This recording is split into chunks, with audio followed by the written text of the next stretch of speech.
హిజ్కియా అవివేకం, బబులోను వారికి తన ఐశ్వర్యమంతా చూపినందుకు దేవుని తీర్పు పేర్కొనబడ్డాయి.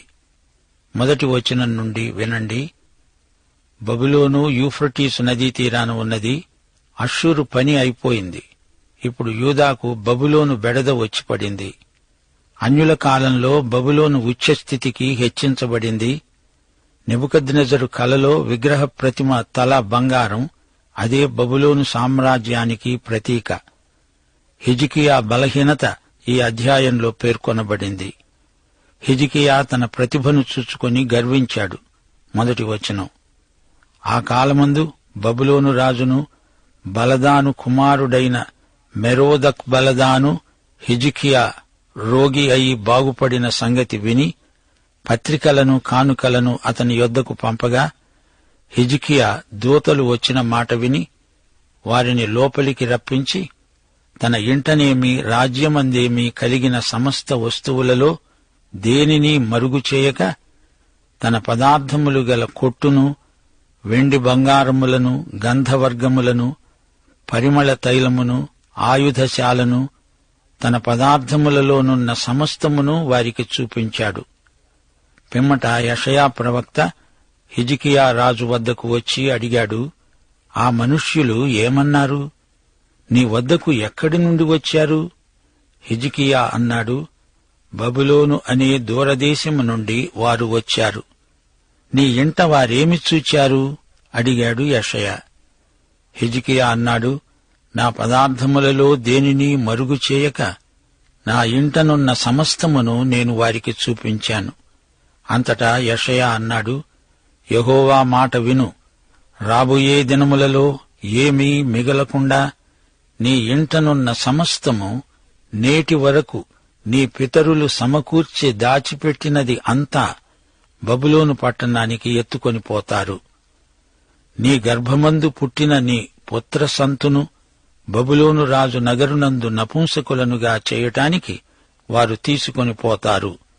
అందుకు హిజ్కియా అన్నాడు, నీవు తెలియచేసిన యెహోవా ఆజ్ఞ చొప్పున జరుగుట మేలే.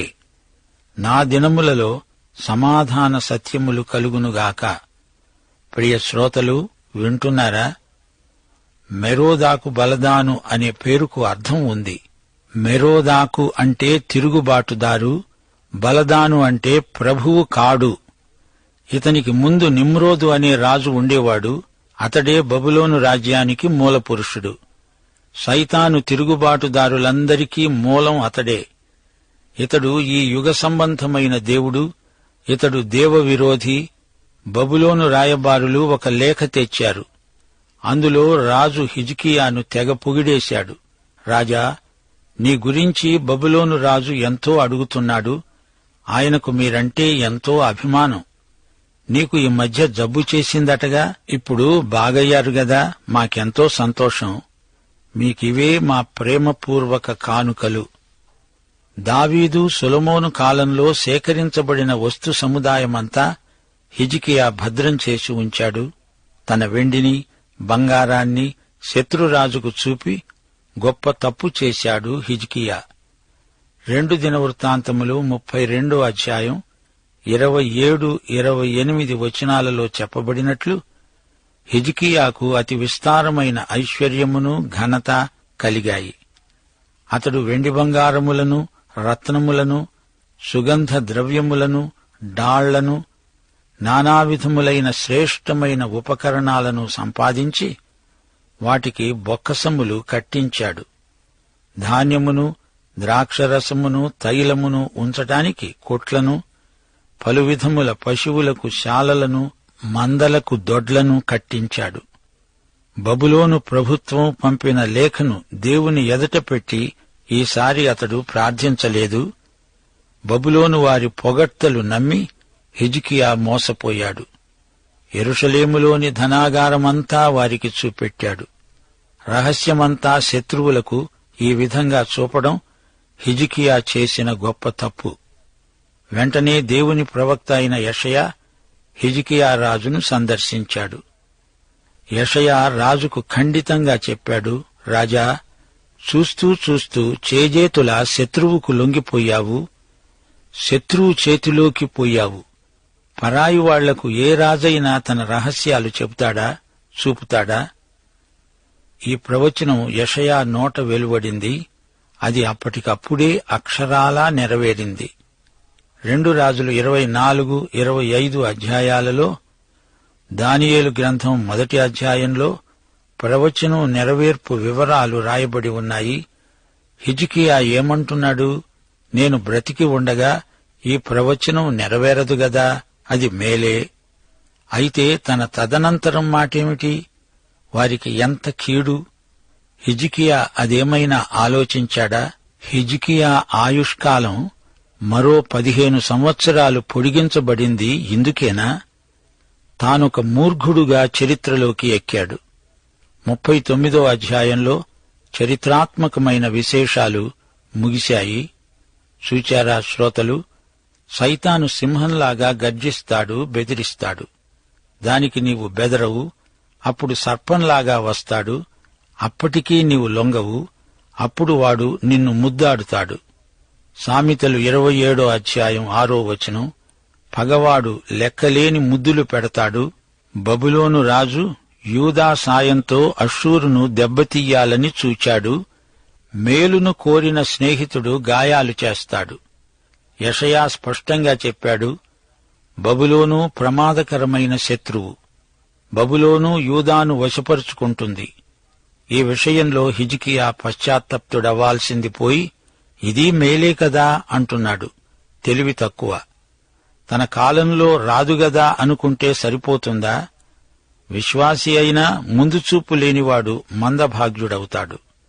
తన ప్రజలకు కీడు జరగబోతుందని గుర్తించలేకపోయాడు. ఎఫెసీ పత్రిక 4వ అధ్యాయం 17 నుండి 32వ వచనం వరకు సైతానుకు చోటు పెట్టకూడదనే హెచ్చరికలున్నాయి. మనము చిత్తవృత్తియందు నూతనపరచబడిన వారమై, నీతి యథార్థమైన భక్తి గలవారమై, దేవుని పోలికగా సృష్టించబడిన నవీన స్వభావాన్ని ధరించుకోవాలి. అబద్ధమాడకూడదు. కోపపడండి గాని పాపం చేయకండి. అపవాదికి చోటివ్వకండి. దొంగతనం చేయకూడదు. దుర్భాషలు నోట రాకూడదు. దేవుని పరిశుద్ధాత్మను దుఃఖపరచకండి. సకలమైన దుష్టత్వాన్ని విసర్జించండి. కరుణాహృదయులై ఉండండి. క్షమాపణ గుణం ఉండాలి. ప్రియ శ్రోతలు, మనమిప్పుడు యెషయా గ్రంథం 40వ అధ్యాయంలోకి వచ్చాము. ఈ అధ్యాయంలోని స్వరాలు వినండి, దర్శనాలు చూడండి, విజయం సాధించండి. ఇది ఆదరణ కలిగించే గొప్ప అధ్యాయం. దేవుని సృష్టి ప్రత్యక్షం, దేవుని పిలుపు ఈ అధ్యాయంలో పొందుపరచబడినవి. వినండి. 40వ అధ్యాయం ఎంతో శ్రేష్టమైన సందేశం. ఇంతవరకు సింహాసనాసీనుడైన సార్వభౌముణ్ణి చూచాము. ఈ అధ్యాయం నుండి చివరి వరకు శ్రమబాధితుడైన రక్షకుడు కనిపిస్తాడు. యెషయా గ్రంథం 6వ అధ్యాయంలో కిరీటం చూచాము. యెషయా 53వ అధ్యాయంలో శిలువను చూస్తాము.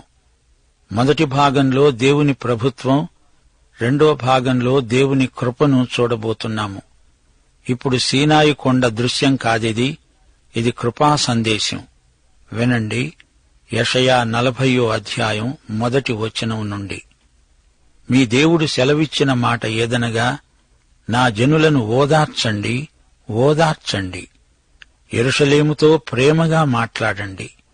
ఆమె యుద్ధకాలం సమాప్తమైంది. ఆమె దోష రుణం తీర్చబడింది.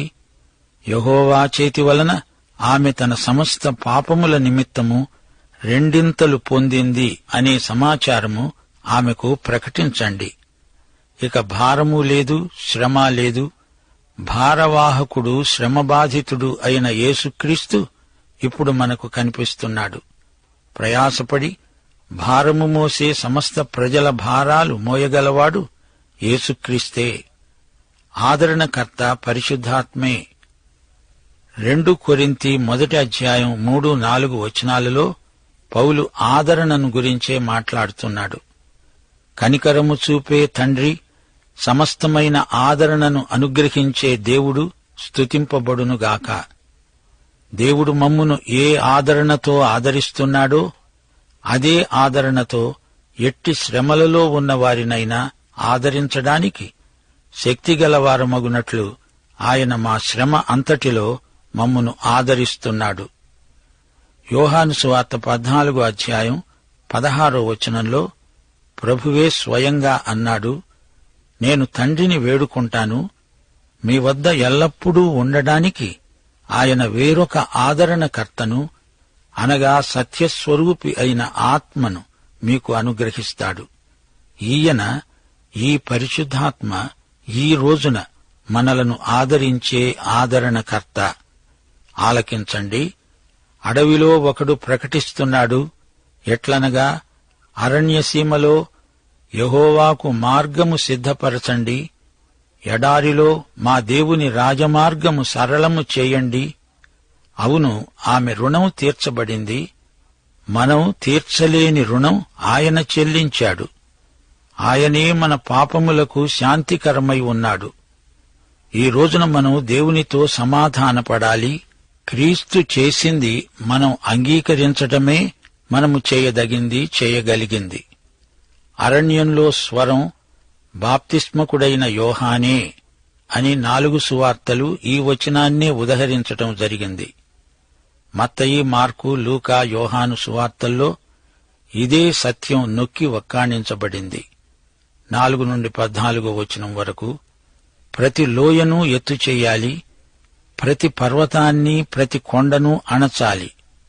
వంకరవి చక్కగాను, కరుకైనవి సమముగాను ఉండాలి. యెహోవా మహిమ బయలుపరచబడుతుంది. ఒక్కడూ తప్పకుండా సర్వశరీరులు దానిని చూస్తారు. ఆలకించండి. ప్రకటించుమని ఒకడు ఆజ్ఞ ఇస్తున్నాడు. నేనేమి ప్రకటించాలి అని మరొకడు అడుగుతున్నాడు. సర్వశరీరులు గడ్డి అయి ఉన్నారు. వారి అందమంతా అడవి పువ్వు వలె ఉన్నది. యెహోవా తన శ్వాస వారి మీద ఊదగా గడ్డి ఎండిపోతుంది, పువ్వు వాడిపోతుంది. నిశ్చయముగా జనులు గడ్డి వంటివారే. గడ్డి ఎండిపోతుంది, దాని పువ్వు వాడిపోతుంది. మన దేవుని వాక్యము నిత్యము నిలుస్తుంది. సియోను, సువార్త ప్రకటించేదానా, ఉన్నత పర్వతం ఎక్కు. యెరూషలేమా, సువార్త ప్రకటించేదానా, బలంగా భయపడకుండా ప్రకటించు. ఇడుగో మీ దేవుడు అంటూ యూదా పట్టణాలకు ప్రకటించు. ఇదిగో తన బాహువే తన పక్షమున ఏలుతూ ఉండగా ప్రభువైన యెహోవా తానే శక్తి సంపన్నుడై వస్తాడు. ఆయన ఇచ్చే బహుమానము ఆయన వద్ద ఉన్నది. ఆయన చేసే ప్రతీకారం ఆయనకు ముందుగా నడుస్తున్నది. గొర్రెల కాపరివలే ఆయన తన మందను మేపుతాడు. తన బాహువుతో గొర్రె పిల్లలను కూర్చి తన వక్షం మీద ఆనించుకొని మోస్తాడు. పాలిచ్చే వాటిని ఆయన మెల్లిగా నడిపిస్తాడు. తన పుడిసిటిలో జలములు కొలిచిన వాడెవడు? జానతో ఆకాశముల కొల చూచిన వాడెవడు? భూమిలోని మన్ను కొలపాత్రలో ఉంచినవాడు ఎవడు? త్రాసుతో పర్వతాలను తూచిన వాడెవడు? తూనిక చేత కొండలను తూచిన వాడెవడు? యెహోవా ఆత్మకు నేర్పిన వాడెవడు? ఆయనకు మంత్రి అయి ఆయనకు బోధపరచినవాడు ఎవడు? ఎవని వద్ద ఆయన ఆలోచన అడిగాడు? ఆయనకు వివేకము కలుగ చేసిన వాడెవడు? న్యాయమార్గమును గూర్చి ఆయనకు నేర్పినవాడు ఎవడు? ఆయనకు జ్ఞానమును అభ్యసింపచేసిన వాడెవడు? ఆయనకు బుద్ధిమార్గము బోధించిన వాడెవడు? సోదరీ సోదరులారా, గమనించండి. 1 పేతురు 1 అధ్యాయం 23-24 వచనాలు, మీరు క్షయబీజము నుండి కాక శాశ్వతమైన జీవము గల దేవుని వాక్యం మూలముగా అక్షయ బీజము నుండి పుట్టింపబడిన వారు గనుక నిష్కపటమైన సహోదర ప్రేమ కలిగి ఉండండి. సర్వశరీరులు గడ్డిని పోలినవారు. వారి అందమంతా గడ్డి పువ్వు వలి ఉన్నది. గడ్డి ఎండుతుంది, దాని పువ్వు రాలుతుంది. అయితే ప్రభువు వాక్యము ఎల్లప్పుడూ నిలుస్తుంది. మీకు ప్రకటించబడిన సువార్త ఈ వాక్యమే. శాశ్వతమైన విలువలు దేవుని వాక్యమందే ఉన్నాయి. శరీరధారి అయిన దేవుడే యేసుక్రీస్తు. ఆయనను చూడండి. ఆయన మనతో ఉండడానికి వచ్చిన ఇమ్మానుయేలు. ఆయన రక్షకుడు, ప్రభువు. సాక్షాత్తూ ఆయన దేవుడే.